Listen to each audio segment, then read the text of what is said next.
Russia steps up missile attacks on Kyiv, and Ukrainian troops make territorial gains in the east.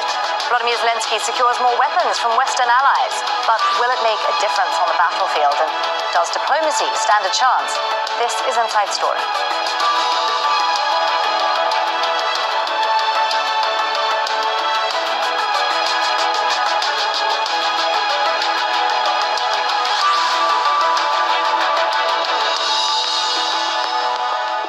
Hello there and welcome to the program. I'm Nastasia Tay. 15 months into Russia's invasion of Ukraine, President Volodymyr Zelensky has secured further military support from Western allies. They promised more weapons, training and money, but stopped short of providing the F-16 fighter jets that he says could be a game changer. As Russia escalates its missile attacks ahead of an expected Ukrainian counteroffensive, 6 African leaders are now planning a peace mission to Moscow and Kyiv. So what are the interests at stake, and how could they shift political alliances? We'll explore those issues with our guests shortly, but first, this report by Katia Lopez-Horoyan. Ukraine's President Volodymyr Zelensky had a long wish list for his 3-day European tour.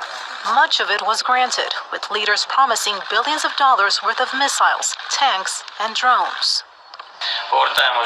We're returning home with new military help, newer and more powerful weapons for the front lines, and more protection for our people. We also have greater political support.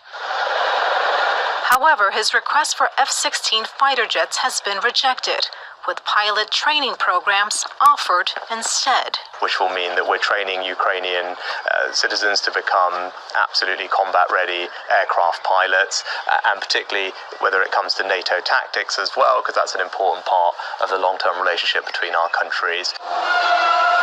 Many Western allies, notably U.S. President Joe Biden, are hesitant to supply Kyiv with American-made weapons that can reach Russian soil. But Zelensky insists the weapons are vital to defend Ukraine against escalated airstrikes. The latest offer to mediate comes from African nations. A delegation of 6 countries, including Egypt and South Africa, is set to meet the Russian and Ukrainian leaders soon.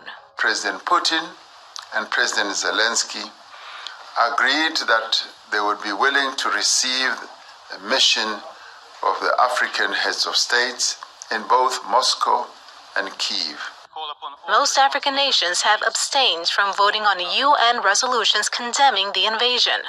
Russia has been building close ties with states in Africa since the conflict began, and Ukraine is one of the biggest exporters of wheat to the continent.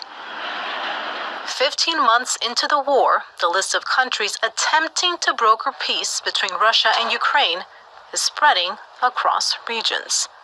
Katia Lopez-Horoyan for Inside Story.